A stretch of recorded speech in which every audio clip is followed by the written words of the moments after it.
গ্যাসেনিয়ার part 3 নিয়ে চলে এসেছি। আজ বলবো আমি কি সলিড ফার্টিলাইজার গাছে ইউজ করি। আর এই ফার্টিলাইজারটা তোমরা যে কোনো সিজনে যে কোনো গাছে ব্যবহার করতে পারো। এর জন্য নিতে হবে চা পাতা।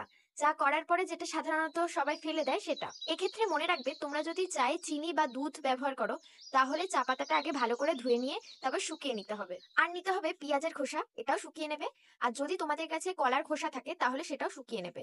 এখন যেহেতু শীতকাল আমরা সেরকম কলাটা খাচ্ছি না, তাই আমার কাছে ছিল না। এছাড়া কমলা লেবুর খোসা আর ডিমের খোলাও শুকিয়ে নিতে পারো। আর নেবে চক, যেটা আমরা স্লেটে লিখি সেই চক। এবার প্রত্যেকটা জিনিস শুকিয়ে নেওয়ার পরে মিক্সিতে দিয়ে ভালো করে গ্রাইন্ড করে নেবে যতক্ষণ না পাউডার টাইপসের হয়ে যায়। এবার এই পাউডারের সাথে কিছুটা হলুদ গুঁড়ো বা সাব ফাঙ্গিসাইড ভালো করে মিশিয়ে নেবে। এরপর টবের মাটি হালকা করে খুঁড়ে আগাছা আর গাছের হলুদ পাতাগুলো ফেলে দিয়ে গাছের গোড়ার মাটিটা আলগা করে ফার্টিলাইজারটা ছড়িয়ে দিতে হবে। তারপর আবার মাটি দিয়ে ঢাকা দিয়ে দিতে হবে। এরপর গাছে জল দিতে হবে। এর পরের ভিডিওতে বলবো আমি কি কি লিকুইড ফার্টিলাইজার ব্যবহার করি। আর আজকে আসি, টাটা।